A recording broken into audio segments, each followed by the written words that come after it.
Mirëmbrëma të nderuar teleshikues televizionit Klan, ju flas nga studio emisionit përjavshëm Opinion, i cili sot është spostuar një ditë më parë. Në të vërtetë do të jetë sërish nesër për arsye se disa muaj më parë kur u nisa të ndërtoja një emision mbi vetvrasjen ose vrasjen, ose thënë më mirë eliminimin e kryeministrit Mehmet Shehut natën e 17 dhjetorit vitit 1981, nuk e kisha parashikuar që dëshmitarët që kanë ndjekur atë ngjarje, pra dëshmitarët direkt të ngjarjes që lidhen me natën e 17-18 dhjetorit, si dhe ata për rreth saj do të ishin kaq shumë. Kështu që duke punuar për rreth 3 muaj, kemi arritur të rindërtojmë një material filmik ose një material dosie mjaft interesant mbi momentet e fundit të kryeministit të Shqipërisë, njërës prej enigmave më të rëndësishme ose një prej enigmave që vazhdon të prodhojë kuriozitetin e mediave të shoqërisë shqiptare, pra asaj që lidhet me eliminimin e kryeministrit të Shqipërisë Mehmet Shehut. Kemi arritur të ndërtojmë një dosie e cila në totalin e saj përshkruhet për rreth 3 orë, që janë dëshmi ekskluzive të disa prej personazheve që kanë qenë më pranë kryeministrit të Shqipërisë, atyre që kanë qenë pro dhe atyre që kanë qenë kundër tij. Por për herë të parë, dhe ky ka qenë dhe synimi i dosies, kemi vendosur ballë për ballë të gjitha versionet e kundërta. Prej rreth 13-14 vjetësh, pra që nga viti 1991 në vazhdim, çështja e eliminimit Mehmet Shehut ka mbetur një nga pikat enigmatike, natyrisht, por dhe kyçe të historisë së Shqipërisë, një pikë e cila vazhdimisht ka prodhuar komente të mediave, komente të shtypit përgjithshëm, ka pasur një version të mbrojtur nga shumë veta, të cilët pretendojnë se kryeministri i Shqipërisë është vetvrarë, ka pasur një version tjetër, natyrisht jo zyrtar, të mbrojtur kryesisht nga shtypi që ai është eliminuar, pra është vrarë.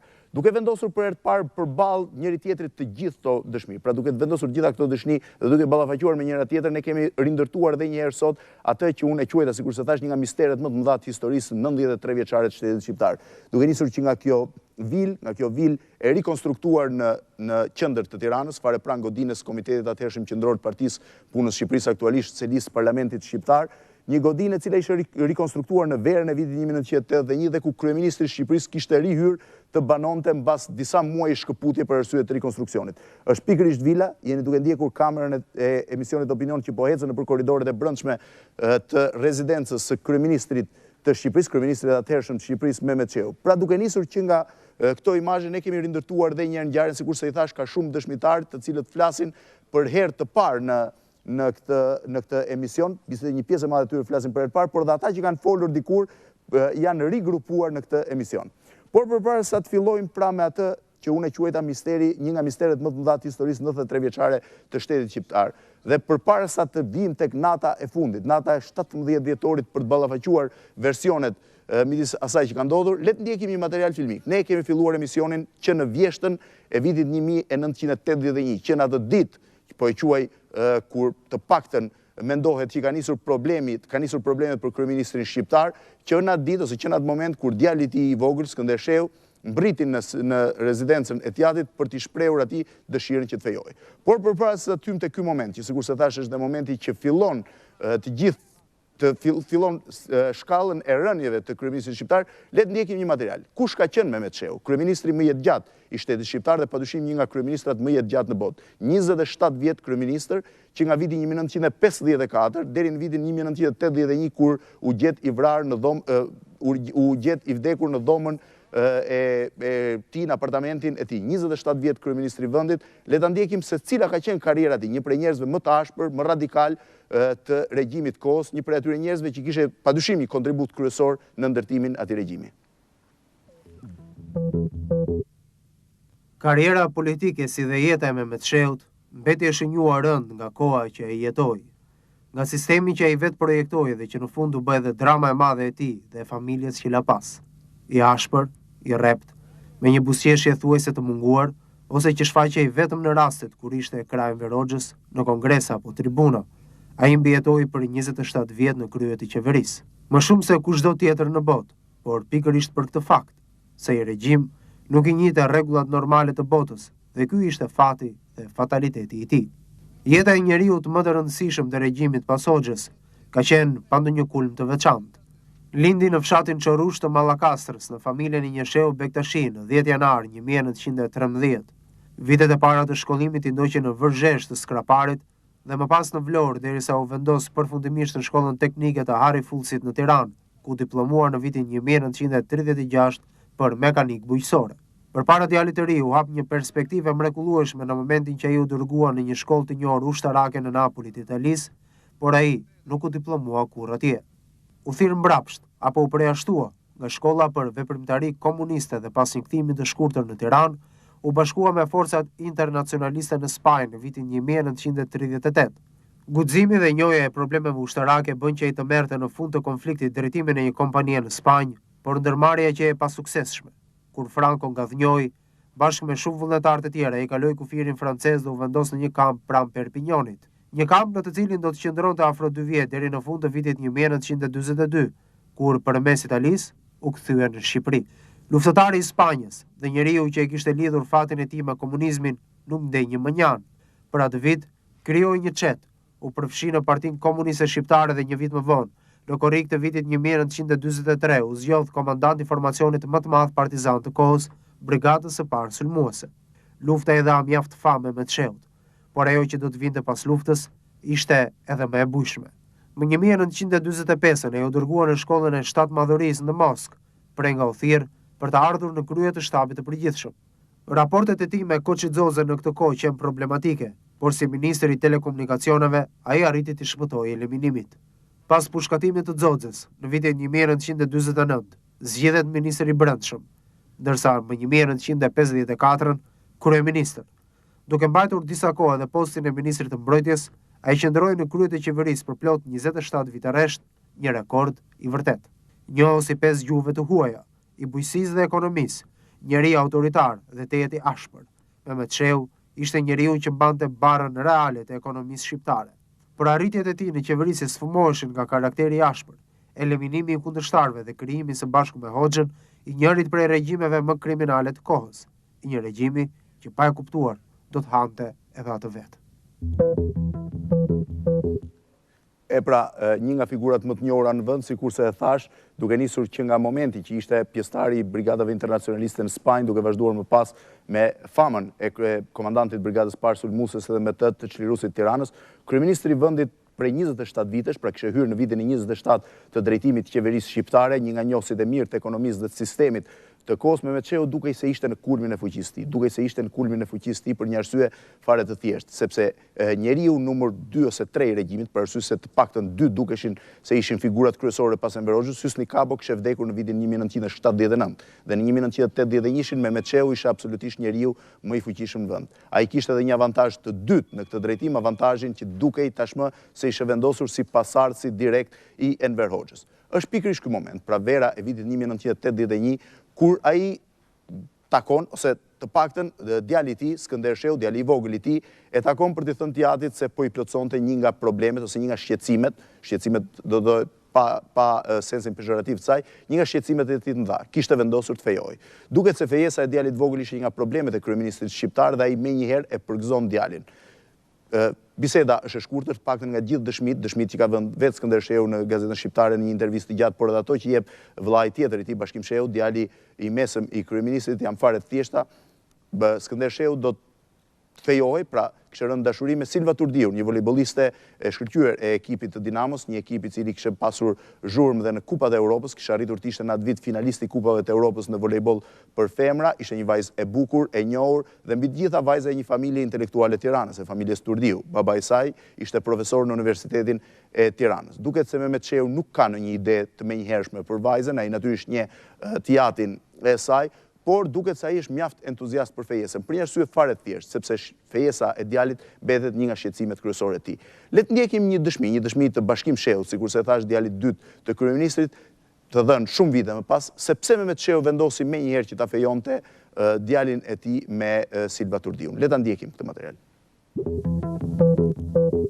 Mendoj se është pikërisht si ato fenomenet e tjera për cilat fola, domethënë që u quajtën vrasje ndërgjegje, domethënë më sakt është ndërgjegja paratotalitare që her pas here gjen rrugë dhe çan edhe u tregua njëri në atë moment, ja kjo është.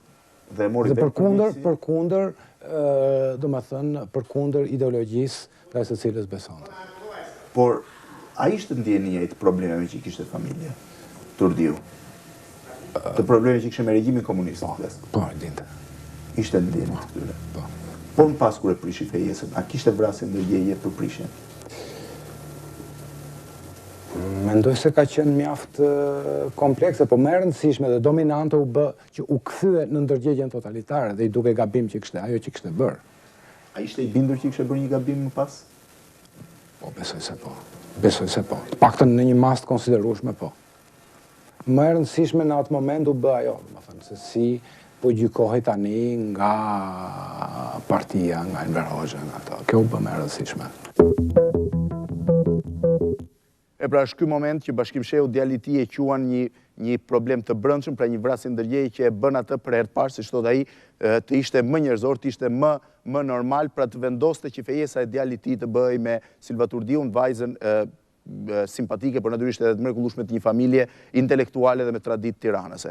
Por shoqëruesi Mehmet Shehut, i cili flet për herë të parë përpara kamera për problemet e njeriu të cilit ai qëndroi pranë prej 11 vjetësh, aliçene, gjithashtu një nga njerëzit që vuajti shumë më pas, pra pas vitit 1981 rrëzimin e kryeministrit të Shqipërisë, dëshmon që Mehmet Shehut për hir të zbërtetës ka kërkuar një lloj karakteristike të nusës së ardhshme të djalit të tij dhe kjo karakteristike i ka ardhur në mënyrë të përsosur. Le të ndjekim dëshminë e Aliçenës, sikur se thash, është një nga dëshmitë e para televizive që i jep për këtë problem një nga njerëzit kyç të kësaj çështje, pra shoqëruesi i Mehmet Shehut.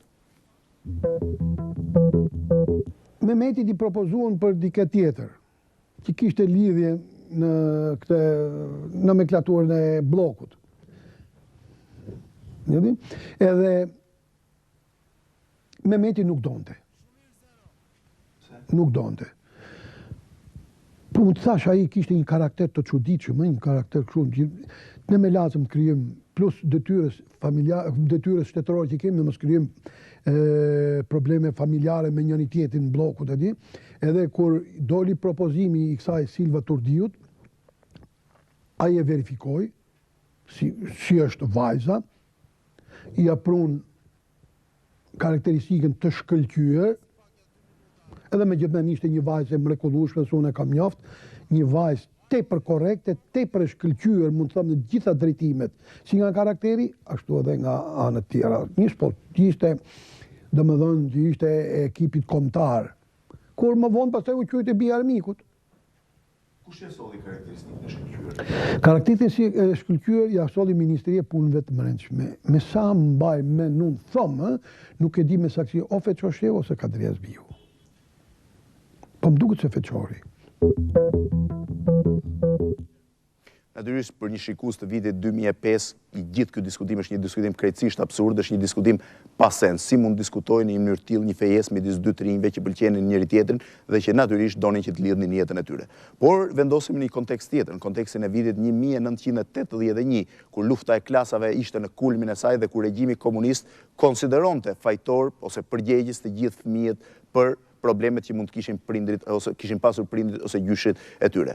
Po cili ishte problemi që kishte e fejuara ose vajza me cilën do të fejoj djali i kryeministit shqiptar. Një problem fare të thjesht dhe të pa rëndësishëm. Një nga dajat e saj, ose një nga dajat e nënës saj, ishte Arshi Pipa, një i arrestuar nga regjimi komunist, më pas i arratisur, që militonte në Shtetet e Bashkuara të Amerikës në lobin e atëhershëm shqiptar në Shtetet e Bashkuara të Amerikës, natyrisht kundër regjimit komunist dhe këtë e bënte në mënyrë të drejtë për drejtë dhe direkte. Por duket se pikrisht ky problem, kjo lidhje që vajza kishte me një të afërmin e saj, kushirin e saj që padyshim nuk e kishte njohur dhe nuk e kishte parë kurrë, po kthej një problem jo vetëm për familjen e kryeministit, por edhe për familjen e profesor Qazim Turdiut, njërit prej profesorëve më të nderuar, i cili kishte nxjerrë breza të tërë nxënësish në gjimnazin e Tiranës dhe më pas në universitetin në Fakultetin e Shkencave të Natyrës. Qazim Turdiu e takon vetë familjen e kryeministrit dhe i shpreh atij të gjitha rezervat që kishte, pra rezervat që lidheshin me problemet biografike që kishte familja e tij.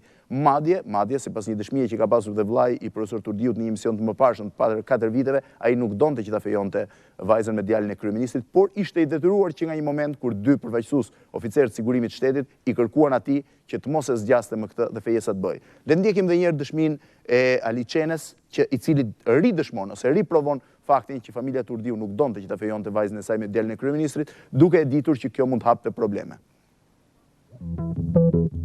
Nuk ka ndash. Nuk ka ndash, ja po ta thot Aliu ty. Edhe Fiqereti ka shku bilet të kuju lut me që Skënderi e do shumë atë vajzë, ka shku në shtëpinë e Turdivet, edhe i është lut atyre që ta bëjnë këtë fejesë. Edhe ata pastaj përfundimisht pranuan që e bën fejesën, me që u dëshën të dy.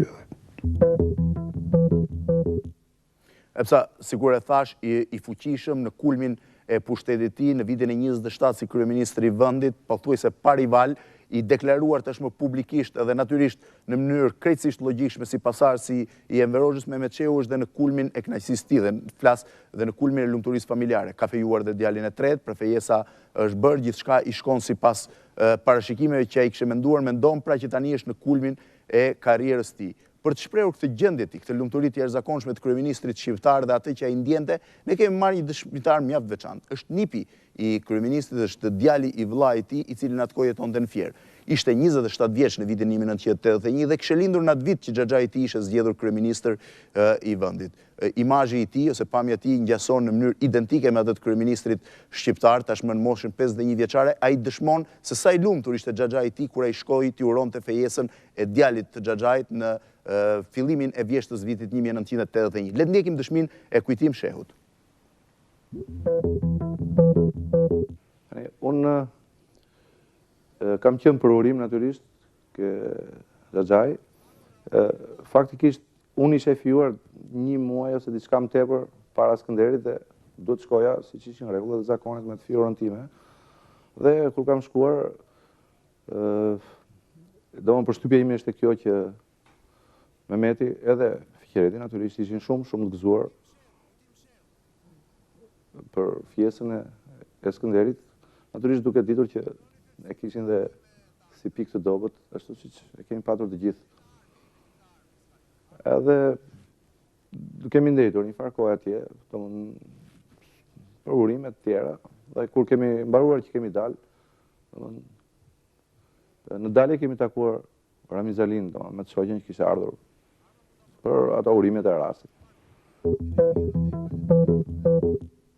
Por prania e Ramizalis ishte gjithsesi e pamjaftueshme. Për ta certifikuar ose për ta zyrtarizuar politikisht këtë fejesë do duhej dhe prania e diktatorit, pra e njeriu më të fuqishëm të regjimit, Enver Hoxhës. Dhe Enver Hoxhës bashku me bashkëshorten e tij mbrin në vilën e familjes ose në rezidencën e familjes Shehu disa ditë më pas, në një ditë të diele, në prani edhe të nusës re, pra Silva Turdiu, si dhe të gjithë familjes Shehu. Duket se është një masdite mjaft e këndshme, është një nga momentet e cili është përmendur dhe ripërmendur shumë herë në media, është ripërmendur shumë herë edhe në kujtimet e pjesëtarëve të familjes Shehu, si dhe të pjesëtarëve të familjes Hoxha, për një seri arsyesh, për arsye se ky u bë pikpyetja më e madhe mbas prishjes fejesës, pra me pikpyetje sipas cilës se pse Enver Hoxha duhet shkonte të uronte një fejesë që më pas ai do ta quante të gabuar, se edhe nga ana tjetër për një moment të cilin e dëshmon Aliçene, por që është dëshmuar vazhdimisht, që në momentin e vizitës së Enver Hoxhës, fotografi zyrtar i familjes Shehu nuk u lejua që të hynte në shtëpi dhe fotot e këtij evenimenti, po e quaj kështu ose të kësaj ngjarje,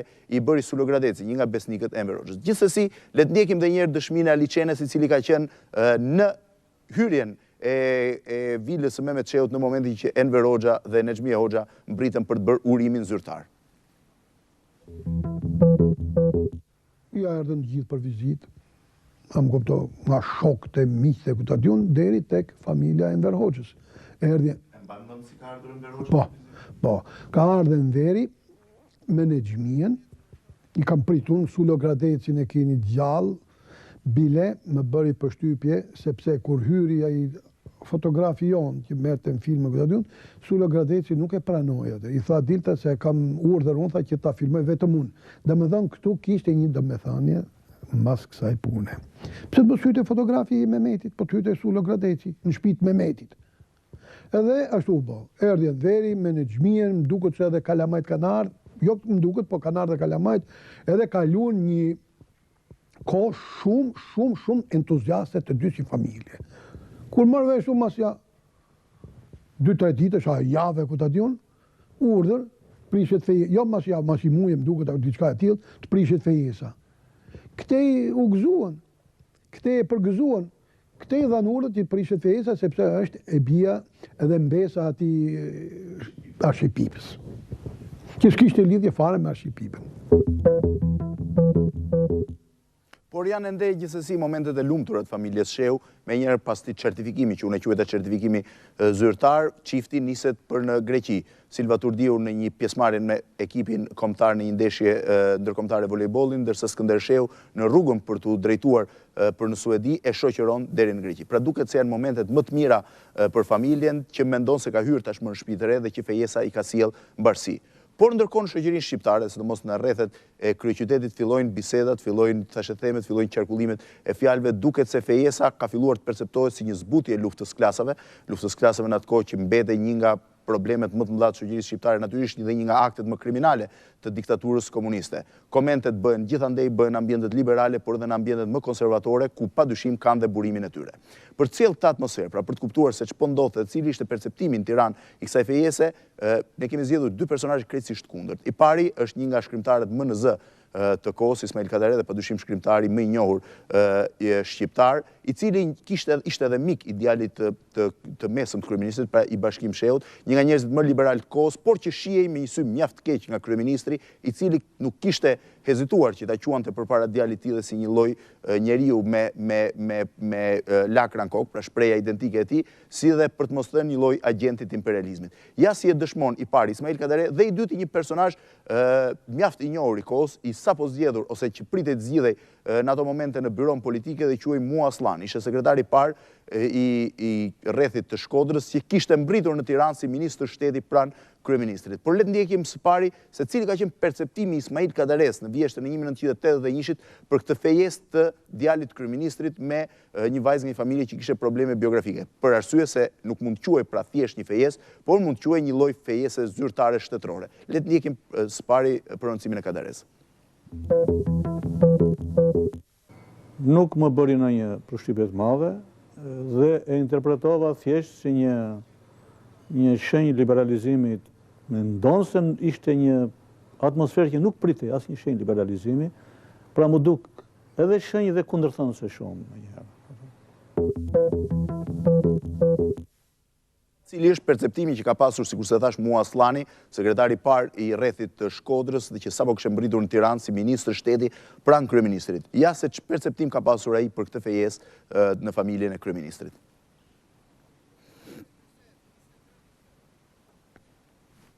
Besoj që kronika duhet të jetë gati, është një prononcim i shkurtër, sikur se thash i Mua Aslanit, i cili kishte mbritur në Tiranë në atë kohë ishte në yllin e ngjitjes së tij dhe shumë shpejt në Kongresin e 8 do të bëhej antar i byros politike. Kisha dëgjuar që djali me Mehmet Shehut u feju me një vajzë, një sportiste të klubit Dinamo, me vetdashje, me pëlqimin e dy të rive e tjera.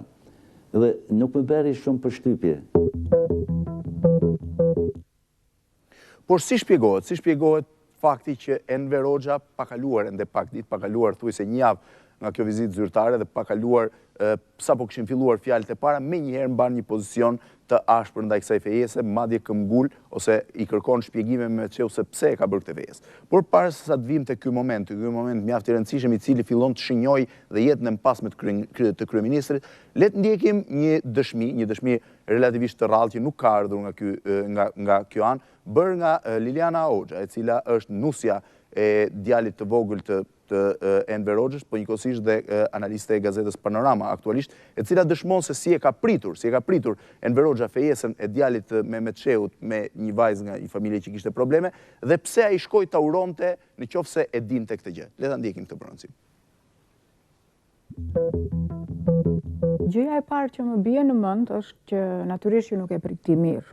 U befasua dhe mbi të tëra nuk e shpjegonte dot si kishte mundësi, përderisa Mehmet Shehu ishte më ekstremisti për luftën e klasave, dhe më ekstremisti për kundër shfaqjeve tuaja. Normalisht e di që e uroj të gjitha ato që janë thënë, nuk mund të shtoj më shumë se nuk është se e njoh më thellë nga çka kanë thënë dhe vetë familjarët e familjes e Enverit. Por e uroj natyrisht pa ditur se kush ishte vajza dhe gjë që e merr vesh më vonë, çka në fakt e lëndon. E lëndon edhe si ka ndodhur, e lëndon edhe pse s'ja kanë prezentuar. Realisht ata vetë se që lidhje familjare kishte vajza që ishte fejuar ai djali Skënderi.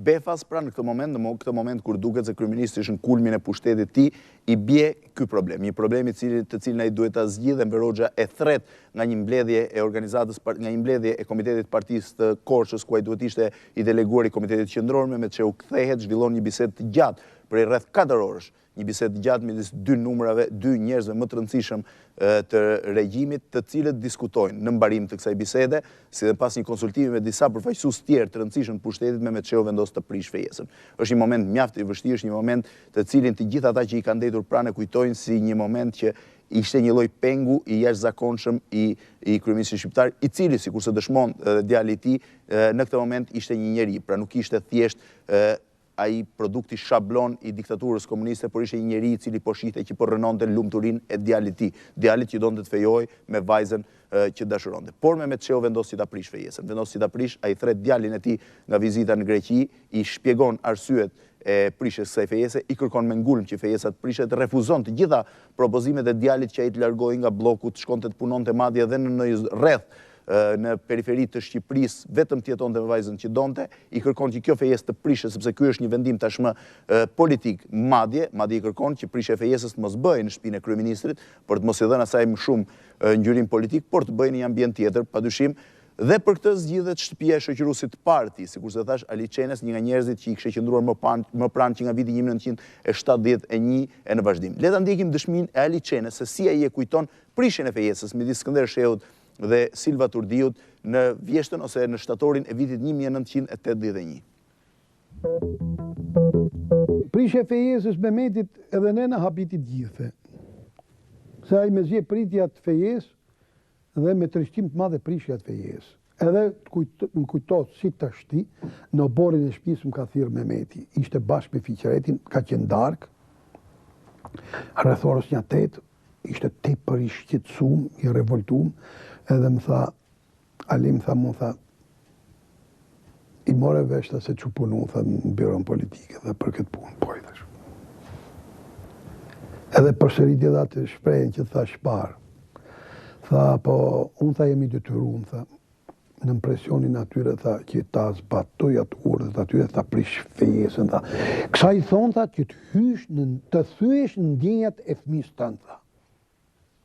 Të gjakut tënd, tha, që me fëmijën, tha, unë tha zvej asnjëri. Edhe ashtu po. E kishte vendos këy që fejesa të prishet, edhe i kishte thonë Nelit këtu. Por më thret prapë më thot, Ali thot, kam vendos thot, që unë këtu në shtëpinë time thot, nuk mund ta prish fejesën. Nuk kam aq zemër thot, që atë krushqi të mirë që bëm dhe atë nuse të mrekullueshme që morëm, që unë tha ta kthej mbrapsht.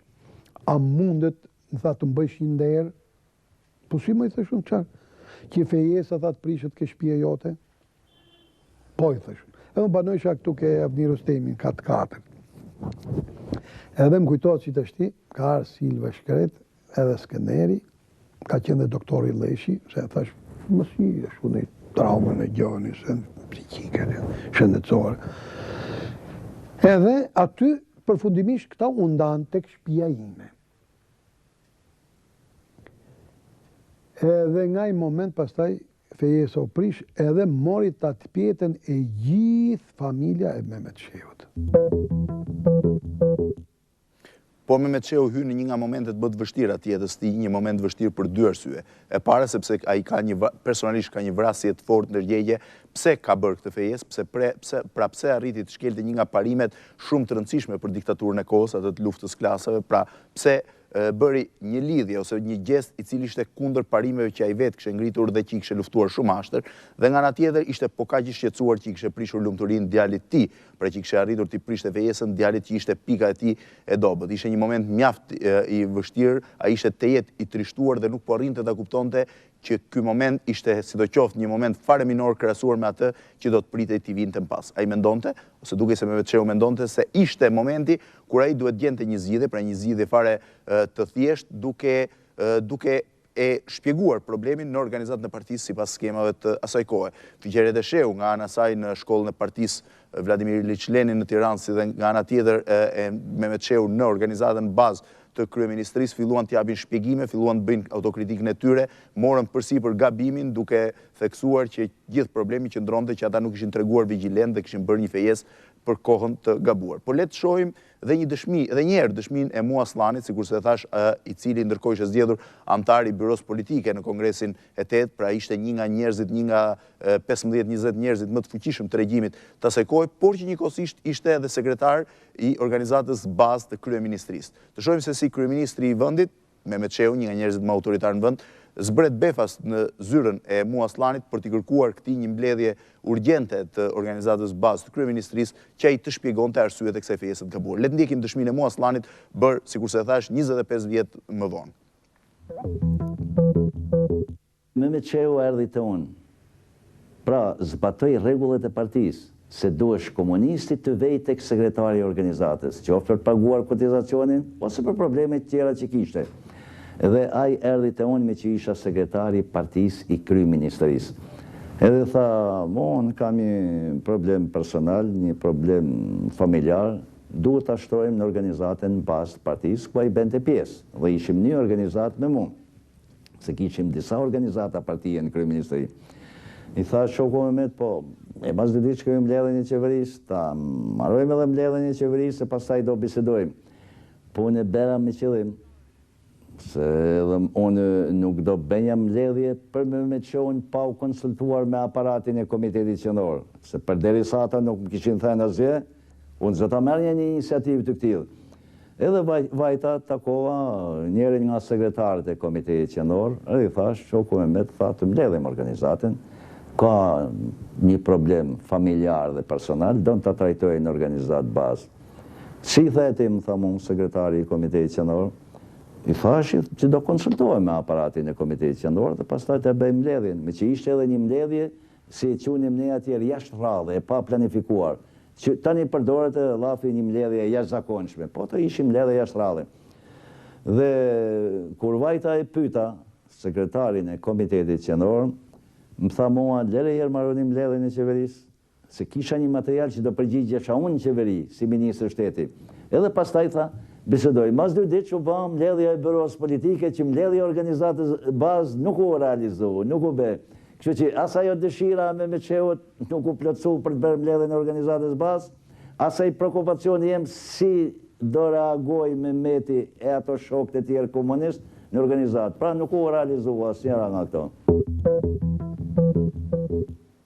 E pra duke se në Komitetin Qendror të Partisë Punës Shqipërisë po përgatiti diçka tjetër për Mehmet Shehut, diçka më e rëndë që shkonte tej parashikimit të tij të parë dhe natyrisht komenteve të para që ishin bërë për arsye se autokritika e parë e Mehmet Shehut, një autokritik voluminoze, imagjinoni flasim gjithmonë në kontekstin e kohës për hir të fejesës, pra një fejesë djalit i tij, kryeministri i vendit duhet bënte një autokritik të gjatë prej disa 10 faqesh ku të shpjegonte arsyet, pra deri në fund arsyet se pse kishte bërë këtë fejesë, pavarësisht se arsyet mund të ishin fare të thjeshta, pra ishte nisur, sikurse e thot djali i tij, nga shpirti i tij, nga një moment dobësie njerëzore që përballë dogmave, pra kishte dalë fituese. Por përpara se të vazhdojmë më tej me atë që po ndodhte në 2 muajt e fundit kryeministrit shqiptar. Le të ndjekim reklamën e kompanisë Vodafone, që është dhe sponsor i zyrtar i emisionit Opinion, dhe rikthehemi përsëri për të vazhduar me dëshmitë mbi këtë ngjarje, që sikur se thash mbetet një nga misteret më të mëdha të historisë së Shqipërisë. Dua t'ju sqaroj përpara se të fusemi në spotin publicitar që emisioni i sotëm fillon që nga momenti i fejesës së djalit kryeministrit me Silvatur Diun, pra volejbollistën e njohur të Dinamos, por që kishte një probleme në biografinë sipas vështrimit të kohës, dhe do të mbaroj në momentin kur në dhomën e gjumit të Mehmet Shehut gjendet i vdekur kryeministri, pra gjendet i vetvrarë ose i eliminuar kryeministri. Ndërsa emisioni i ditës nesërme do të filloj që nga ky moment dhe do të përfundoj me rigjetjen e eshtrave të kryeministrit në vitin 2001. Por le të ndjekim spotin publicitar të kompanisë Vodafone dhe rikthehemi përsëri në transmetim të drejtë për drejtë.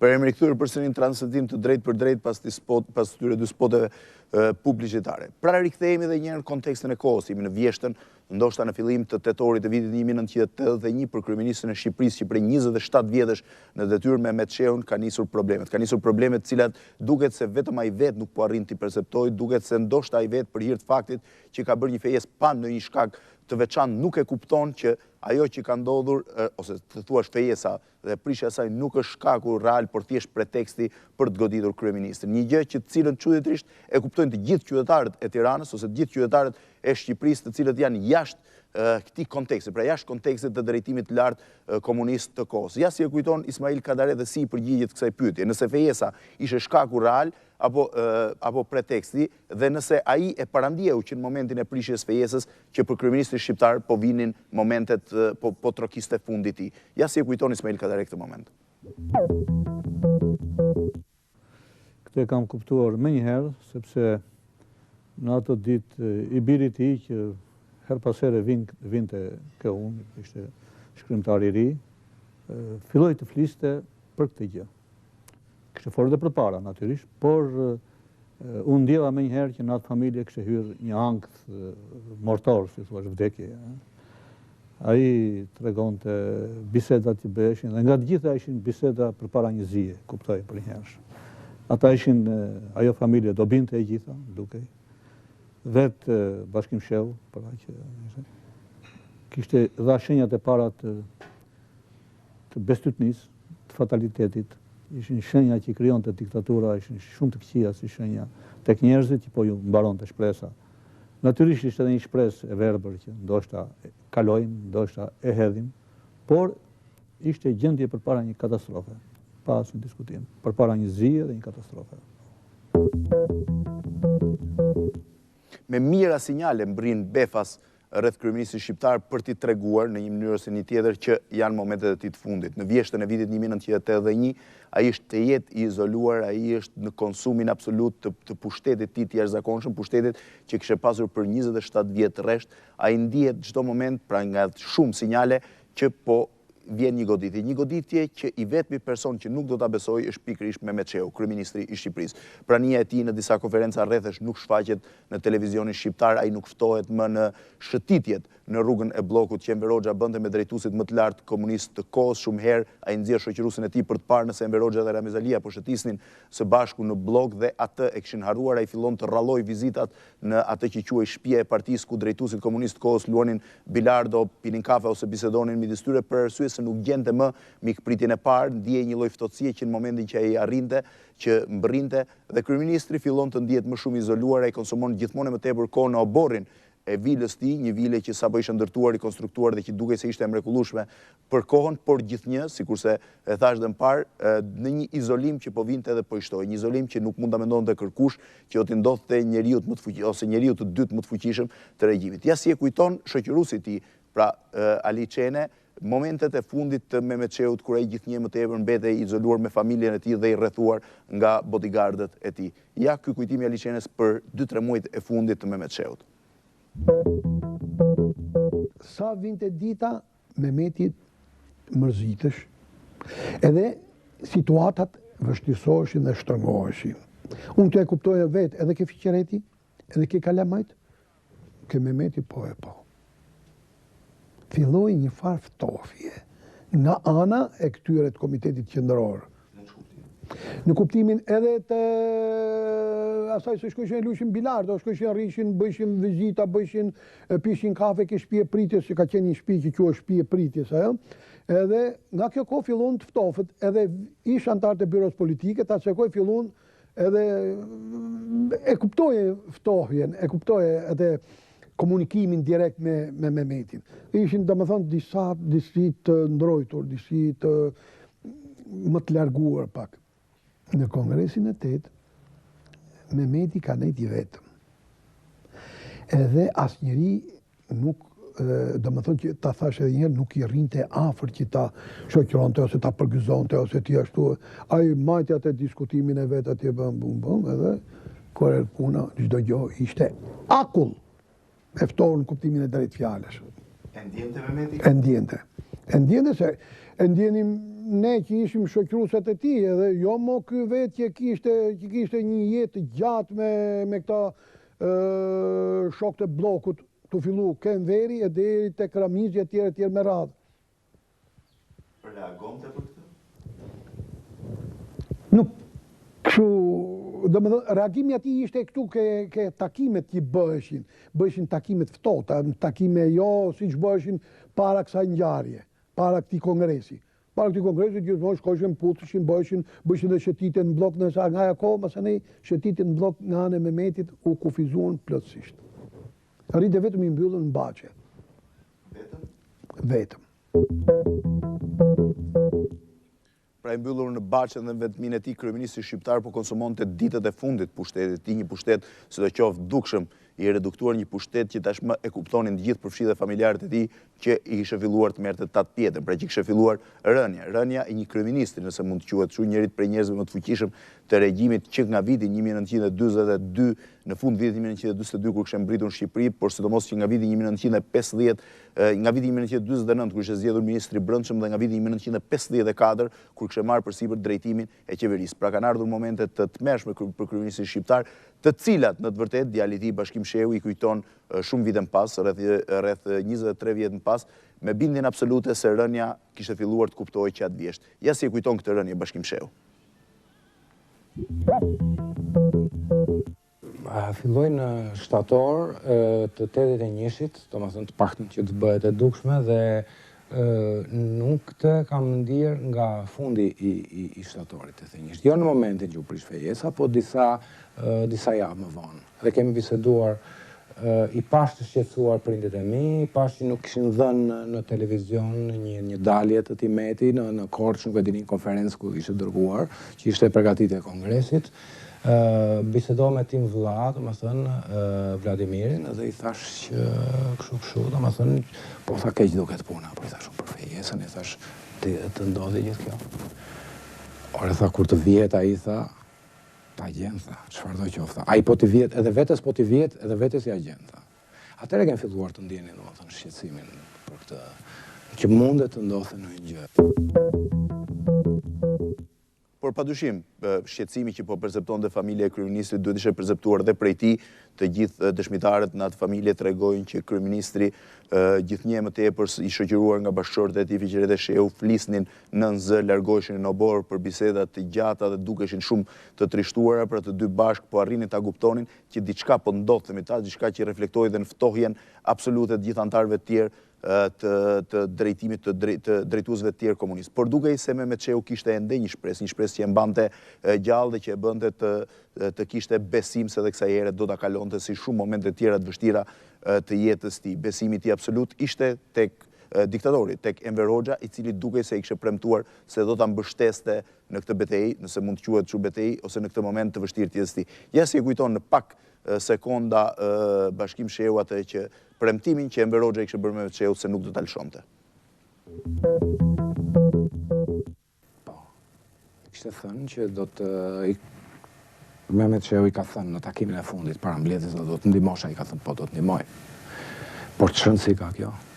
I ka thënë apo se ka thënë? Në fakt ka një rëndësi mjaft madhe, ka rëndësi për të kuptuar atë se pse kryeministri i Shqipërisë vazhdonte të kishte besim se ndaj tij nuk do të ndodhte ajo që i kishte ndodhur para arsëve të tij dhe në dënimin e cilëve ai padyshim kishte qenë palë, pse ai kishte besim që atij nuk do t'i ndodhte ajo që i kishte ndodhur që nga viti 1947 Koçi Xoxes për të vazhduar deri tek dënimet e fundit të bashkëpunëtorëve të tij në ushtri, Beqir Balluku, Petrit Dume, Hito Çako, si dhe atyre në ekonomi që janë numër pafund apo në kulturë.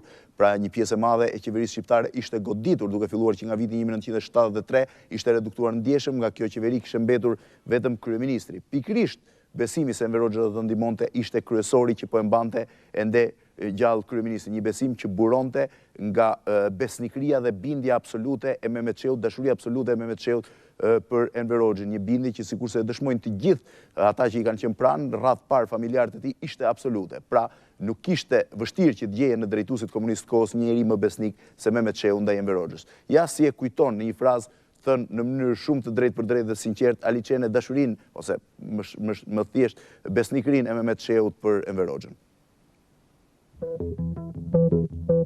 Mehmeti për Enver Hoxhën të varte në qengel me kuptimin e drejtë fjalës. Takoshin aty ke shtëpi e pritjes, se kështu që të rrinin bashkë të lëvizjen bonin ja. Kur kishin për dhjetore, festa, po.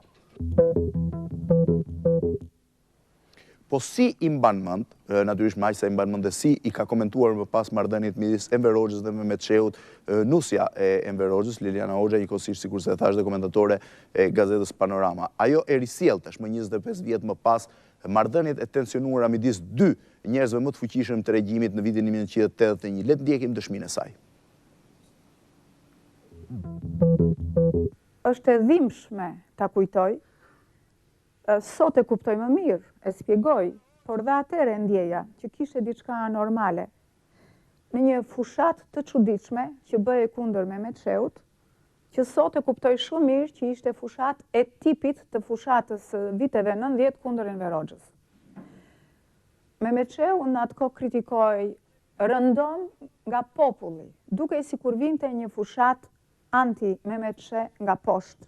Në fakt nuk ishte nga poshtë, ishte organizuar.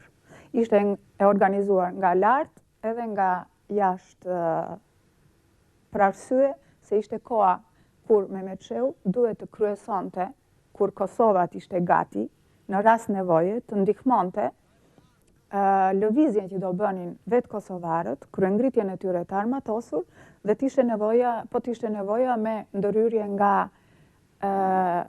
vendi mëm, operacion që do ta kryesonte Mehmet Shehu si kryeministër i Shqipërisë dhe komandant i forcave të armatosura për atë rast. Gjë që mohohet, më vonë, kjo mohohet si mundësi, mohohet si plan, mohohet si dokumentacion i shkruar nga Ramiz Alia. Pra Liliana Hoxha dëshmon për faktin që ftohja ndaj Mehmet Shehut nuk ishte thjesht një ftoje që po vinte vetëm nga njerëzit pranë tij, ishte një ftoje që po frymëzonte një thashëdhemnaj të madhe në popull, ishte një goditje që po dukej se po organizohej nga drejtues të caktuar të kohës. Duket se kjo qëndron për faktin e thjeshtë, sepse marrëdhëniet midis Enver Hoxhës dhe Mehmet Shehut në asnjë moment nuk kishin qenë, të paktën nga ana e Mehmet Shehut, problematike. Le të shohim edhe një herë dëshminë që në librin e tij Vjeshta e Ankthit botuar në vitin 1993 sjell Bashkim Shehu për marrëdhëniet midis Enver Hoxhës dhe Mehmet Shehut, jo thjesht në vjeshtën e vitit 1981, por në vazhdim që nga momenti që ai ka qenë koshient për këto raporte. Ja si e kujton ai besnikërinë e Tjatit ndaj numrit 1 të regjimit. Sa i takon shpjegimit politik të doktor Biberajt, do thosha se Mehmet Shehu askur nuk e ka kundërshtuar Enver Hoxhën. Ndaj Enver Hoxhës, ai ka qenë po një lloj i përullur, si edhe antarët e tjerë të byros politike.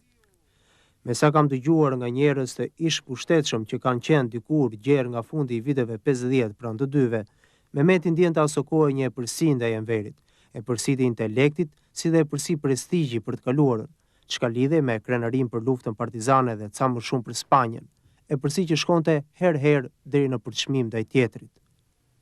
Por më vonë, nga vitet 70 të tutje, pra në kohën kur ka mundur të vërej edhe ta njoh vetë më mirë baban tim, nuk ka qenë as fare kështu. Qëndrimi i tij ndaj Enver Hoxhës ishte tani ai një varësi të bindur, një përullsi që për të mos ia cënuar kënarin merrte trajtën një përkushtimi adhurues teje të sinqert. Dhe në asnjë rast nuk ja ka bërë fjalën dy Enver Hoxhës. kurse lidhur me atë frikë të Enver Hoxhës për fatin e familjes mbasi vetë kishte vdekur, dihet se Mehmeti me familjet e pushtet humburve ishte treguar më i butë nga të gjithë shokët e tij. Të paktën më i butë nga ata që vazhdonin të ishin në pushtet, dhe aq më pak mund të ishte i egër me familjen e Enverit. Gjithashtu, nuk është e vërtetë se fiqereti e urrente në xhmien. Përkundrazi, e kishte të vetë me shoqe, siç do të shprehej edhe në internim, në ato pak ditë që ndenjëm së bashku të internuar derisa e arrestuan. Për disa gjëra merreshim vesh pa folur, me copa letre ku i shkruanin pyetjet dhe përgjigjet që i drejtonin njëri tjetrit, duke i ruajtur kësaj mikrofonave të fshet që sipas të gjitha gjasave që vënë në banesën tonë. Shoqja kam pasur vetëm në xhmien, shkruan të ajo, por duke shtuar. Në xhmia Karshimeje herë sillej si shoqe, herë sillej disi ftohtë në mënyrë zyrtare. Me të gjitha këto, nuk dua të përjashtoj krejtësisht mundësinë që fejesa e Skënderit të ketë qenë thjesht një pretekst i shfrytzuar nga Enver Hoxha për të vënë në jetë diçka të vendosur qysh përpara. Për mua të dyja mundësitë, edhe kjo, edhe tjetra janë të pranueshme. Nuk mund të zgjedh prerazi ose për njërin ose për tjetrën. E kjo gjendje na kthen sërish tek pyetja. Pse ndodhi? Por tek e mbrapmja, a nuk mund të themi, duke mos e përjashtuar kësaj asnjërin nga të dy mundësitë e mësipërme, se Enver Hoxha e rrëzoi Mehmet Shehun, sikurse dhe të tjerë pasardhës të mundshëm, nga që nuk donte të linte fare pasardhës në pushtet dhe të sundonte vetë edhe pas vdekjes? Ka një seri hipotezash pra lidhur me atë që po ndodhte, por dukej se duke ndjekur dëshminë e mbarshme të Liliana Hoxhës dhe atë të mpasme të Bashkim Shehut, kuptohet tashmë që kryeministri i Shqipërisë kishte një problem tjetër, një problem që nuk lidhej thjesht me fejesën, por dukej se brenda klaneve, brenda drejtuesve të komunistë të kohës kishte nisur një lloj lufte e brendshme për pushtet. Një luftë për pushtet e cila koncentrohet në një dokumentar francez të vitit 1994, transmetuar nga TV5 në Francë dhe bërë në bashkëpunim me një regjizor shqiptar qavzezin, i cili në mënyrë eksplicite përmbledh gjithë mënyrën e të menduarit të ndërkombëtarëve dhe natyrisht të mediave ndërkombëtare lidhur me atë që ndodhi në Shqipëri në vitin 1981. Është një dokumentar i cili në pak minuta përfshin atë që ka ndodhur ose gjithë harkun kohor që nga një momenti i vitit 1979 kur vdiq Hysni Kapo, pra një nga njerëzit më të fuqishëm të regjimit, dhe deri në vitin 1981 kur fillojnë problemet për Mehmet Shehun. Le të ndjekim se si e kanë trajtuar pra francezë, si e ka trajtuar gazetari francez këtë moment që njëkohësisht mund të jetë dhe shpjegimi kryesor për eliminimin e Mehmet Shehut.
Por përpara se të arrim te ky njoftim i shkurtër i gazetës Zëri i Popullit, i cili kushtoi kryeministrit të eliminuar, pra kryeministrit të vdekur Shqipërisë, po aq rradh sa i kushtonte çdo veteranit luftës që kishte vdekur në një nga ato ditë. Ka ende një moment të tjera, pra janë momentet e fundit të kryeministit të Shqipërisë, i cili duket se e kupton tashmë që ndodhet një moment mjaft të vështirë, por padyshim ende shpreson. Në të vërtetë, cili është problemi? Enver Hoxha po eliminon Mehmet Shehun për t'i hapur rrugë Ramizalis, apo thjesht Enver Hoxha po eliminon Mehmet Shehun sepse ai nuk e duron dot që të ketë pasardhës atë, pra që të ketë pasardhës së tij Mehmet Shehun. Midis këtyre dy dilema, dy pikpyetjeve, duke i shtuar dhe atë të tretën e cila duket më pak e besueshme, pra që gjithçka ka ardhur për hir të fejesës, mbrim në një moment kur kryeministri e kupton që është krejtësisht i zhveshur nga pushteti i tij. Ai e kupton që është i zhveshur nga pushteti i tij në momentin që i bën të ditur familjes tij, djalit, gruas si dhe të tjerëve, që me sa duket ai përgjohej. Ja si e kujton këtë histori Bashkim Shehu. Pra si e kujton ai faktin që babai i tij kishte filluar të kishte frikë në nëntorin e vitit 1981 që ai tashmë po përgjohej. Po. Mendonte si shumë të mundshme, dhe në një rast ma ka thënë dhe mua, më thënë disa javë para se të eliminohej, që kujdes, mos fol, mos shpreh pakënaqësi, se fjalët kanë këmbë dhe ecin vetën atje ku s'duhet, më tha. Edhe më latë nuk kuptoja se nuk përgjohesh. Por më shumë se sa ky shqetësim i përgjithshëm, pra më shumë se sa fakti që kryeministri, i cili njihte shumë mirë metodat e sigurimit të shtetit, kishte filluar të dyshonte që sigurimi mund ta përgjonte, ka dhe një incident konkret në cilin ai beson tashmë se është nën përgjim. Ja si kujton këtë gjatë një vizite në Kuçov, atëherë qyteti i Stalin, ja si kujton këtë incident Aliçene, shoqëruesi i tij, i cili mbi të gjitha ishte ngarkuar që të kishte dhe sigurinë e kryeministrit në këtë drejtim, pra që të shmangte çdo lloj përgjimi rreth jetës tij. Ja si kujton Aliçene tashmë kryeministrin tërësisht të dorëzuar, pra tërësisht të dorëzuar përpara presioneve që ai mendonte se ishin të sigurimit të shtetit dhe krejtësisht nën survejim. Mehmet Shehut të fillun të e përgju gjithane. Jo vetëm telefona, po ne shifshim edhe këto, se unë i njifja këto survijusat vishin rreth e qark shtëpi, se përforcunohet me survijusa, ke kryqëzimi që shko nga klinika udhëheqjes, që shko këtej nga ku kisha shpinu që zbret poshtë ke lana, dhe më thonë në çdo kryqëzim fillun të i përforcojnë me këto survijusat. Një di, edhe kë binte në sy, me thonë drejten. Edhe më kryesorja pastaj ishte që Mehmeti fillon të i përgjojnë telefonat. Unë të marri rast të që në shtëpinë e pritjes në qytet Stalin. Të hajda li tha këtu. Mere, tha, vene ke vesh. Këta e më përgjim, tha. Edhe nuk e di se ku, edhe në shtëpi, bile. Edhe në shtëpi, gjbonte të shinë, nuk fliste mo në shtëpi, në telefon. Më tepër vide ke shërbimi, bote sikur bote shëtitja vide ke shërbime tona, ose ke rojët, ose ke qasen. Filloj i kufizoj në mënyrë të jashtëzakonshme bisedat në telefon. Vetëm kur fliste me Neli, më që si e qyshja e mirë, si mirë, pak i mërë të telefonin, që të zgjate shky pastaj, të bisedote me njëri, jo me Aliun, jo me Hasanin, me ai telefonat, dhe më ka thonë tekstualisht këshu në qytet Stalin. Ali hajde këtu? Në gjoj zhurë, me tha. Edhe me gjithë men. Një zhurë. Dhe me thonë që ajo ishte e hapur, ishte e përgjuar. Por një kryeministër që tashmë e kuptonte që ishte krejtësisht i zhveshur nga pushteti i tij me përjashtim të grupit të vogël shoqëruesve dhe familjes dhe fisit të tij, natyrisht që i qëndronte besnik, mbrin në dy javshin më të vështirë të jetës tij, në dy javshin e parë të dhjetorit, kur ai e kupton që ka ardhur momenti për t'i dhënë një drejtim të dy bashk. Fiqeret e Shehu dhe Mehmet Shehut, dy militantë të vjetër të Partisë Komuniste, ndodhen në vështirësi. Në një mbledhje të gjatë dhe të zgjeruar në shkollën e Partisë në Tiranë, Fiqeret e Shehu qëndron për disa 10 orë, pra që nga paraditja deri rreth orës 1 pas mesnatën, një mbledhje maraton në cilën kritikohet për të gjitha gjërat, pra kritikohet për atë fejes, por dhe për probleme që ajo ka pasur që gjatë luftës, që në vitin 1941, 42, 43, pra kuptohet që kjo mbledhje do të jetë dhe preludi, për të mos thënë dhe një kopje natyrisht në më e reduktuar e mbledhjes që do të priste Mehmet Shehun, pra mbledhjes byros politike që do të priste Mehmet Shehun për të përcaktuar dhe masën e dënimit ndaj tij. Ndërkohë ndaj fiqeret e Shehut merret një masë fare e thjesht, ajo thjesht mbahet i jepet një shënim në kartën e regjistrimit, në kartën e regjistrimit komunistit, apo një seri kartash tilla që sot është e vështirë t'i rikthesh në vëmendje për arsye të burokracisë atij shteti. Gjithsesi Mehmet Shehu kupton që ajo që i ka ndodhur fiqeret e Shehut do t'i ndodhë dhe atij. Pra sikurse thash, në shkollën e partisë ku shumica e pedagogëve janë të rinj dhe të lindur mbas luftës, fiqeret e Shehut i ngrihen probleme që kanë ndodhur që para luftës. Tregohet që një dorë po instrukton dhe po organizon në mënyrë perfekte fushatën kundër kryeministrit. Mbrim pra në këtë moment të vështirë. Por përpara sa të kthehem ose të hyj tek momenti final, momenti ose dita e 17 dhjetorit që do të jetë dhe dita e fundit e kryeministrit shqiptar, le të ndjekim edhe një herë spotin publicitar të kompanisë Vodafone dhe rikthehemi për transmetim drejt për drejt.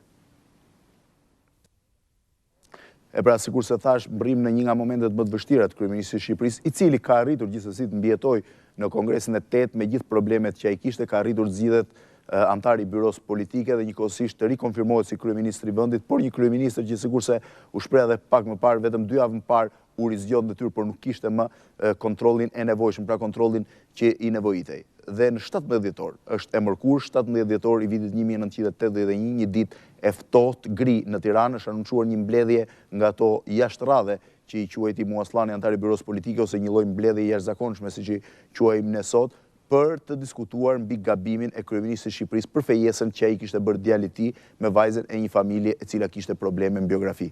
Pra gjithë kjo skenë e cila sot duket surreale, e cila sot duket komike, në atë kohë ishte tragjike. Ishte tragjike sepse do të merrte pas një nga njerëzit më të fuqishëm të regjimit, njeriu më i gjatë në krye të qeverisë shqiptare, por padyshim do të merrte pas dhe me 10 familje të cilat i quheshin që ishin atashuara ose njiheshin si mbështetëse të kryeministrit të Shqipërisë. Pra do të rihapte edhe një fushat tjetër ndëshkimesh, vrasjesh, burgosjesh. Pra mbrim në mëngjesin e 17 dhjetorit vitit 1981 kur Mehmet Shehu niset për në mbledhjen e byros politike me një autokritik të gjatë për disa 10 faqesh në çantën e tij. Ja si e kujton këtë moment Aliçene, shoqëruesi i tij, i cili e ka shoqëruar deri në sallën ku do të bëjë mbledhja e byros, madje i ka hapur derën kryeministrit të Shqipërisë për të mbritur në atë mbledhje që do të bëjë dhe e fundit e jetës së tij.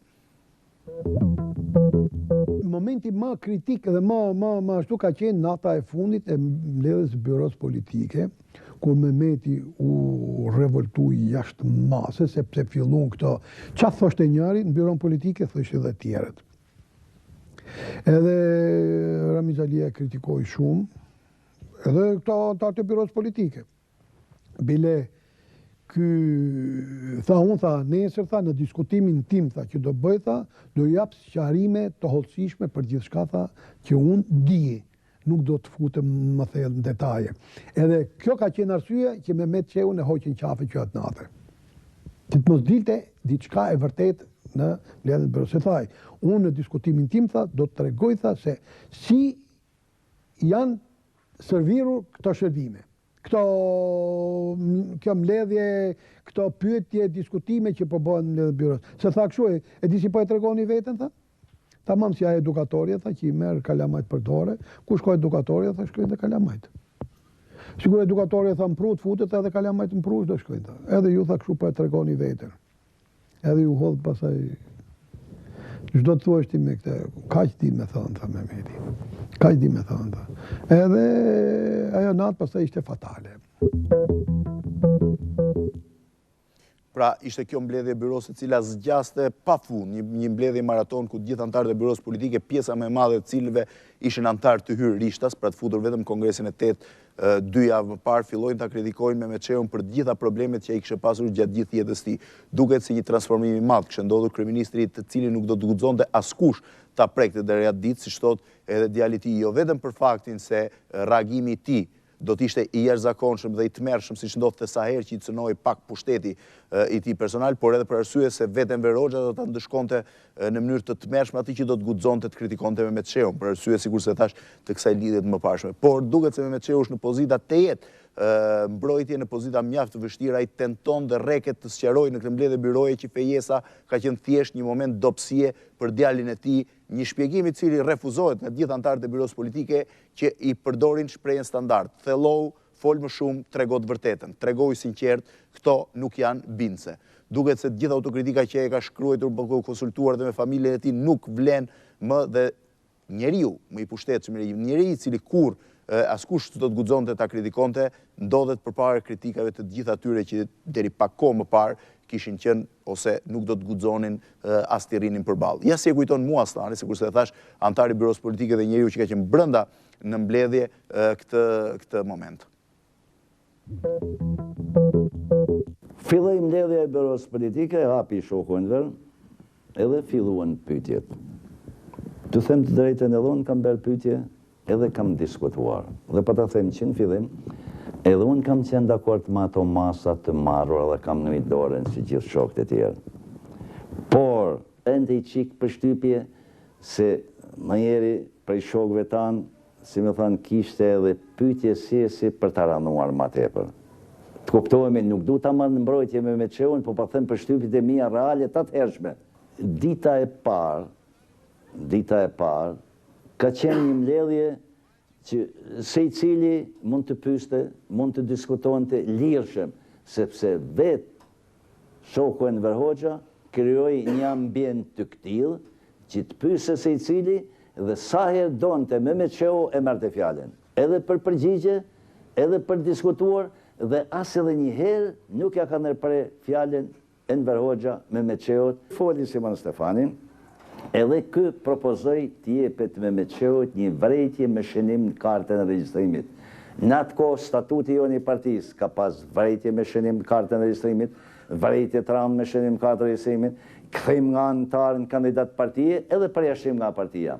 Pra, Simon Stefani propozoi masën më të lehtë dhe të tërë diskutantët e tjerë që kanë marrë pjesë dhe kanë diskutuar, tërë anëtarët e Byros Politike, me përjashtim të hekurani sajt që diskutoj të nesmen sepse i vdiqe ama a dit, të tërë kemi qenë dakord me propozimin që beri Simon Stefani. Në fakt, Mehmet Shehu shpresonte që historia e tij do të mbyllej atë natë, pra ajo vrejtje në dokumentet e regjistrimit do të ishte edhe gjithçka që ai do të merrte si ndëshkim për atë që u quajt fejesa e tij e gabuar, por duket se nuk do të ndodhte kështu. Mbasi kishin diskutuar të tërë, mbasi Mehmet Shehu kishte lexuar autokritikën e tij dhe i kishte dhënë përgjigje të gjitha pyetjeve, që sikurse thash shtrieshin që nga viti 1942 e në vazhdim, Enver Hoxha vendos që ta ndërpresë mbledhjen. Ka të paktën dy arsye për këtë. Ai shpjegohet faktin që është natë e vonë dhe mbledhja nuk mund të vazhdojë më, si dhe faktin tjetër që pritet diskutojë dhe hekurani i saj, i cili në atë kohë ishte ylli në ngjitje i Byros Politike dhe që nuk ndodhej mbledhje për arsye se kishte vdekjen e tjemës. Pra, Enver Hoxha vendos që ta vazhdojë mbledhjen për të nesërmen, madje i thotë do të mblidhemi në orën 9 në mos gaboj, dhe duke dalë i kërkon Mehmet Shehut që të thellohet më tej për të treguar të vërtetat e kësaj mbledhje. Natyrisht, Mehmet Shehu ishte një antar i vjetër i Byros Politike, një nga njerëzit që kishte ndjekur të gjithë personazhet e eliminuar përpara tij. Mehmet Shehu më mirë se kushdo tjetër e dinte çdo të thoshin dy fjalët magjike: thellohu dhe mbledhja vazhdon nesër. Për shumicën e të dënuarve përpara tij, vijimi të nesërmen nuk kishte kurrë, pra nuk kishte kurrë një të nesërme, për arsye se ata arrestoheshin gjatë natës ose eliminoheshin gjatë natës. Gjithsesi, Mehmet Shehu del në pamje të parë së bashku me Enver Hoxhën. Ja si e kujton këtë moment, pra momentin e daljes nga kjo mbledhje e stërzgjatur e Byros Politike dhe mjaft të tensionuar Ali Çene, i cili qëndron mbrapa kryeministrit. Marroi mbledhja, Enveri me Mehmetin nejtë një 5 minuta aty ke koridori, se që po diskutojshin nuk e dim. Miqësisht, të shiku shqyrin në dedaj, po Mehmeti ishte shumë i nevrikosur, edhe Enveri hype ashensorit i hiku, se Mehmeti në kam, ishte si quniri. Edhe shkuju me i marë qamtet, me jamajt dhe le Ali, tha le pa zotim. Edhe kur hyri më në dhomën e vetë të zyrës në shtëpi, e mori çantën dhe hodhi shumë mbi tavolinë, çanta brëmbra në tokë. Edhe unë e kapi, thash, po çfarë bëmi, thash, sa herë kritikomi dhe thash mbledhje, thash partisë, thash kështu duhet. Marali, tha, e krahaso vetën me mua, tha, ai ngjove, tha, po ca qit, tha, se çpunuan, tha, në atë mbledhje të byroje, po përdor disa fjalë, kështu që mund më ashtu, po unë do të them çfarë ka thënë ai me gojën e vet. Edhe i shkova aty, më tha mund ta ke kujdes me shërbimet. Por duket se Enver Hoxha ndërkohë që mbledhen mbaron pranorët e vona, ka zgjedhur Ramiz Alin për ta shoqëruar deri në shtëpi. Bashku me Ramiz Alin ai largohet nga mbledhja e byros politike, mbledhja e tensionuar e byros politike në vijim të vilës tij, që ishte vetëm pak hapa larg vilës së Mehmet Shehut. Sipas dëshmive që Ramiz Alia ka dhënë më pas, që nga viti 1992 në vazhdim, pra dëshmi të cilat kanë qenë në të gjitha librat, por dhe intervistat e tij, Enver Hoxha i ka shpjeguar Ramiz Alis që kjo çështje është një çështje e mbyllur, që masa e propozuar nga Simon Stefani do të jetë gjithçka që do t'i jepet Mehmet Shehut, dhe pas kësaj, pra pas mbledhjes nesërme të byros ku Enver Hoxha do të fliste në të njëjtën linjë të antarëve të tjerë byros politike dhe me sa duket dhe e Kurani saj, gjithçka do të quhej e mbyllur, kryeministi do të vazhdonte detyrën e tij, pra duke qenë njëkohësisht dhe pasardhësi i Enver Hoxhës. Ja si e kujton ose si e risjell edhe një herë në intervistë vitin 1998 këtë moment fundit shoqërimit të tij me Enver Hoxhën duke shkuar në shtëpi, pra në momentet pas mbledhjes byros politike, natën e vonë midis 17 dhe 18 dhjetorit, Ramiz Alia, në atë kohë një nga njerëzit më të fuqishëm të regjimit. Unë mund të them këtë që kam marrë pjesë në byron politike, në diskutimin që është bërë për çështjen e Mehmet Shehut, ka qenë më duket 17 dhjetori i 1981-shit, është diskutuar, është kritikuar Mehmet Shehut, jo vetëm për këtë çështje, po edhe për arrogancën e tij, për mosperfillje ndaj shokëve të tjera, kupton, të cilat është e vërtetë Mehmeti nuk i duronte kollaj kritikat. Por në atë kohë, kupton, në atë mbledhje i dëgjoj. Në fund, tërmendimi i të gjithë diskutantëve ishte që Mehmet Shehut të dënohej vetëm me një vërejtje në parti. Kur mbaroi mbledhja e parë, sepse shkoi shumë vonë dhe u la për të nesërmen në vazhdimin e saj, unë kam dalë me shokun e nder, kam diskutuar me të rrugës dhe edhe ai më tha që edhe unë kam atë mendim që keni dhe ju të tjerët. Do me thënë vetëm një vërejtje. Pra duket se të gjitha dëshmit bashkohen në një pikë në atë faktin që Mehmet Shehut do të merrte thjesht një vërejtje në kartën e tij të regjistrimit, sikurse duket dhe nga dëshmia e Mua Aslanit dhe më pas e Ramiz Alis. Por ndërkohë Mehmet Shehut është gjendur një nga momentet më të çuditshme të jetës tij, një moment kur kanë filluar ta kritikojnë ashpër një njeri i cili nuk e ka duruar kollaj kritikën dhe aq më tepër nga personazhet ndaj të cilëve ai nuk kishte ndonjë farë respekti, siç ishin shumë nga të hyrët rishtas në byron politike. Mehmet Shehut ndodhet një moment shumë të vështirë psikologjik, një moment i cili rëndohet dhe në momentin që ai mbrin në shtëpi ku familja po priste mjaft e tensionuar, ku familja nuk po arrinte të kuptonte se ç'po ndodhte në mbledhjen e byros politike dhe që po tentonte të perceptonte atë që ndodhte atje vetëm nga kohëzgjatja e mbledhjes, një kohëzgjatje që sigurisht se dëshmojnë djemtë e tij ishte e vështirë të kuptojnë nëse shkonte në favor apo në disfavor të babait tyre. Por ndërkohë Mehmet Shehut mbrin në shtëpinë e tij, një shtëpi që është vetëm pak metra nga salla ku po zhvilloi mbledhja e byros politike. Ja si e kujton Bashkim Shehu në librin e tij Vjeshta Ankthit kthimin e Mehmet Shehut në shtëpi dhe takimin ose kontaktin e tij të fundit me babain mbrëmjen e vonë, shumë të vonë të 17 dhjetorit të vitit 1981. E takova aty nga dreka ambasadës së parë të mbledhjes. Si shkoi, e pyeta. Çka? Vetëm kaq më tha. Me një zë dizitë të shëngjurosur, çere vrar, i lodhur, i pikur, po thuaj siç po e shija gjithherë më dendur këto kohë të fundit. Ishte paraprija shpirtërore një rënje të pandalshme nga pushteti. Rënje një pushtet mbajtësi mirisht të pafuqishëm, një kryeministër që s'ishte më kryeministër, një kryeministër fantazm, tashmë i dënuar për të humbur gjithçka. Në mbrëmje e pash edhe një herë aty rreth orës 21. Isha ulur bashkë me Vladimirin përballë televizorit, pa ndonjë vëmendje për çka ndodhte në ekran. Babai hapi derën, por nuk hyri brenda. Çfarë po bëni, tha. Ishte mjaft i lodhur nga mbledhja e gjatë që nuk kishte përfunduar ende, po edhe i qetë gjithsesi. Hiç, po shoh, mi thash. Mirë, tha ai, natën e mirë. Qëndroi dhe një grim të shkurtër te pragu, duke na vështruar. Pastaj mbylli derën dhe shkoi. Ishte hera e fundit që e shinim të gjallë.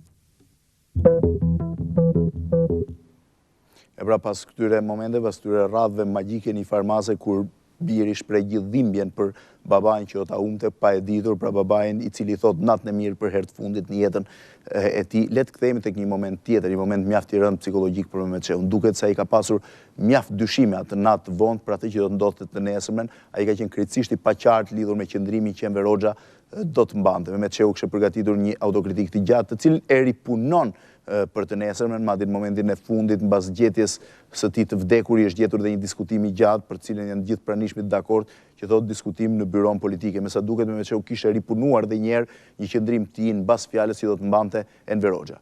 Por pikërisht në këtë natë të vonë, për natë vonë kur ati mbeteshin vetëm pak orë për të fjetur përpara se të ballafaqohej me një fushat tjetër të ashpër në mbledhjen e nesërme të byros politike, Mehmet Shehut tenton edhe një herë tek shpresa e tij e vetme, tek çengeli i fundit ku ai tenton të varë shpresën e tij, që ishte Enver Hoxha. Ja se i kujton Aliçene një moment i cili natyrisht del për herë të parë të tentativës së Mehmet Shehut për të takuar atë natë Enver Hoxhën, pra për ta zgjidhur konfliktin e tij ballë për ballë dhe tek për tek, tet a tet, siç themi ne, me Enver Hoxhën, pa pasur influencën e njerëzve të tjerë rrotull. Ai tenton dhe një herë të fundit për ta takuar Enver Hoxhën duke shpresuar që takimi me të do t'i kthjellojë, do t'i qartësojë problemet midis tyre pra interferencën e të tjerëve. Le ta ndjekim këtë dëshmi mjaft interesante. Një moment, kur i ra zilës Mehmeti shkovon, ishte ora 10, diçka e tillë, edhe i gjej me receptor në vesh. Edhe ma bëri këtë dera kështu me dorë, dhe me thonë që më s'folë ti, edhe kom gjuk të shpreje. Më falë qoku Enver. Unë kisha dëshirë si kur të vinja i në qitë të kju, si kur dhe 5 minuta, që në diskutimin që do pregatis në njësër unë, të kopcisim disa gjerat që të mos nodhi ajo tha që nodhi mërën, tha, që se mori veshtat pari dytin. Njëri tha im shote goshtës, tha, tjetër im shote patkojit, tha. Edhe me vete thash, oh. Edhe, e mirë, thajt natë e mirë. Kur të nesmen pas taj fiqereti, më ka thonë tekstualisht këshu. Mehmeti jo pa qëllim të kërkoj, tha, që të qaron të tha me Enver Hoxhën, pa i tha nuk e pranojnë takim. Sepse i paskështon që unë Mehmet jam i lodhur, nga mbledhja byros, kuptohet, dhe më kanë ardhur 2 mysafirin shtëpi, që edhe qa keti pregatitu në letër, diskuton nesër, unë do jap konkluzionet e mia. Dhe nuk arriti koha që t'jep të asnjë konkluzion. Në fakt, dështimi i këtij takimi të mundshëm duket se e ka rënduar mjaft psikologjikisht Mehmet Shehun gjatë gjithë asaj dite, ai ka pasur një hije të zezë pra gjatë gjithë atyre momenteve që ai ka qenë në shtëpi, sepse pjesën më të madhe të asaj kohe kishte kaluar në një mbledhje të byros politike, nga rastet e rralla ai nuk kishte shkelur në zyrën e tij të kryeministrit atë ditë, gjë që ndodhte shumë rrallë. Por ja se i kujton dhe njerë Bashkim Shehu këtë moment të fundit, pra jo momentin e fundit siç pam pak më parë kur ai u përshëndet me babain e tij, por gjithë gjendjen psikologjike që ai kishte atë ditë. Duket se një parandjenjë të keqe kishte gjithë familja. Le ta ndjekim këtë dëshmi. Se si do shkonte mbledhja e byros politike dhe si do shkonte fundi i tij, si cili do ishte fundi i tij, në çfarë mënyre do përfundon, se që do eliminoj. Atë nuk e di, më thënë dhe nuk mund ta përfityroj, nëse nuk do të bënte vetvrasjen. Se si do të realizoj, si do realizoj eliminimin e tij është tjetër gjë. Ajo kalon fantazinë time. Kupton? Por unë do thosha këtë gjë që jo atë natë, po dhe më herët në ato javë, unë e kam ndjerë, domethënë që ky njeri kishte, domethënë psikologjikisht ishte në rrugën e vetvrasjes. Domethënë ishte njeri që mund të kryente vetvrasje. Ishte njeri i lëshuar, njeri i tjetërsuar. Ishte një perceptim që i kishin dhe antarët e tjerë të familjes? Po. Pra, sikur se thotë dhe Bashkim Shehu, ishte një njeri tërësisht i rënuar, një njeri që nuk po arrinte të orientohej më në kulisat e pushtetit, një orientim që ai kishte pasur në mënyrë perfekte për 40 vjet. Mehmet Shehu është pra tashmë në vilën e tij, në rezidencën e tij në katin e dytë, ku ndodhej apartamenti i tij personal me dhomën e fjetjes dhe me studion e punës, një apartament që ndahet vetëm nga një studio e vogël nga apartamenti ose nga dhoma e fjetjes e bashkëshortes tij Fiqeret e Shehut. Është ora rreth 1:05 mesnatës midis 17 dhe 18 dhjetorit të vitit 1981, është një ditë po ka mbaruar e mërkura dhe sapo ka nisur dita e njëjtë, është një ditë të jetë e ftohtë dhe e ashpër me një shi rrebesh në Tiranë, një natë shumë e errët, siç janë përgjithësi netët e dhjetorit. Është rreth orës 1 kësaj nate, pra të natës midis 17 dhe 18 dhjetorit, kur kryeministri kryen dhe ritualet e fundit me grupin e tij të shoqërimit, thirret mjeku i cili i mat pulsin dhe tenton të shohë nëse gjithçka është në rregull, për arsye se kishte disa çrregullime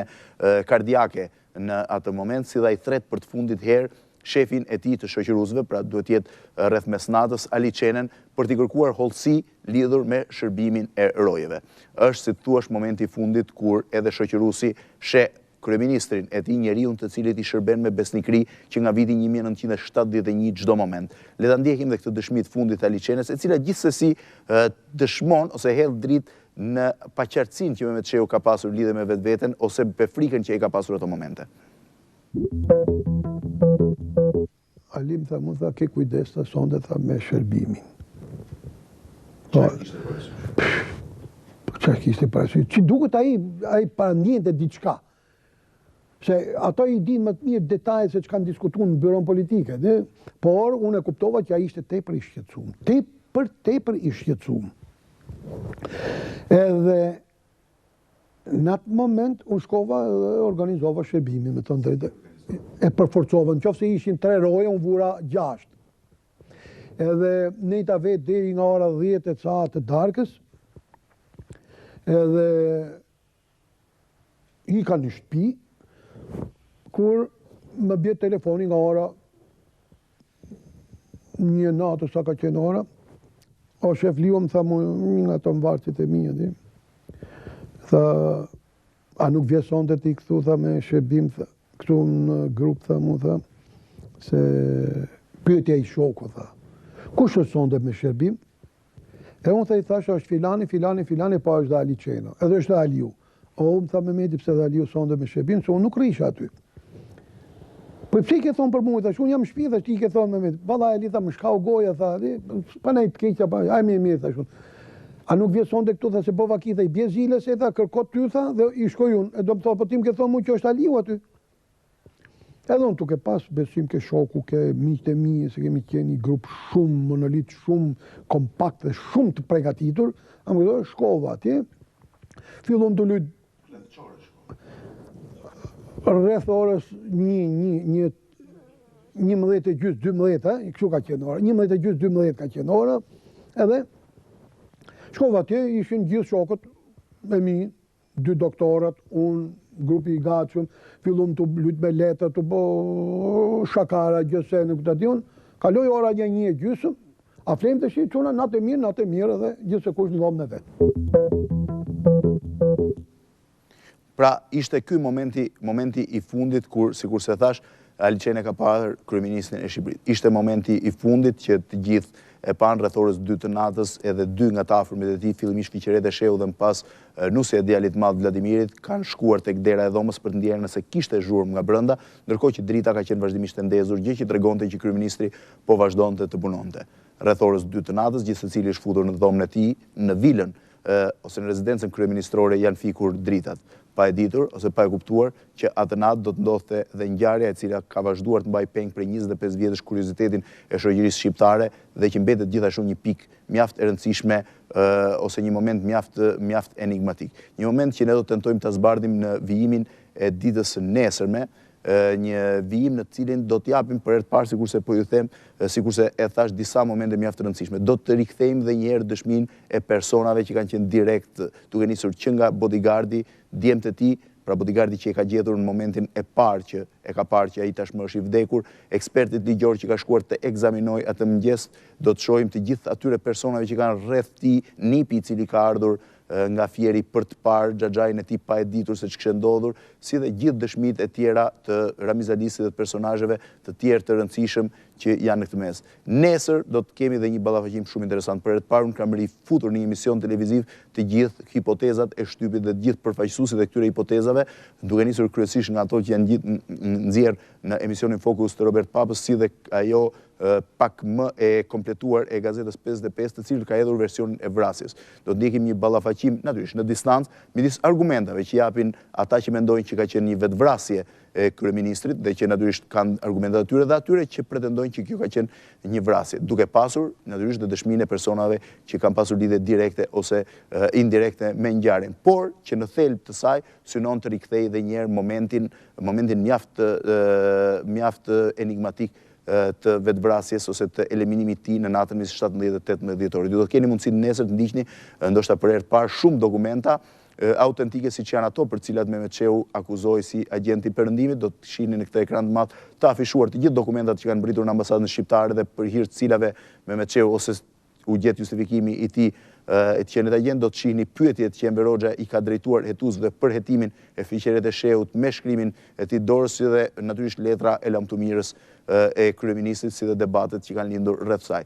Pra do të vazhdojmë përsëri nesër në orën 21 në një emision të drejtë për drejtë që do të zgjas rreth 2 orë për të mbyllur përfundimisht ose për të rikapitulluar edhe një nga momentet më të rëndësishme, sikurse e thash, dhe më enigmatike më shumë se të rëndësishme të historisë së shtetit shqiptar, ajo që lidhet me eliminimin e kryeministrit prej 27 vjetësh, Mehmet Shehut. Rishihemi përsëri nesër në orën 21. Natë e mirë dhe mirupafshim.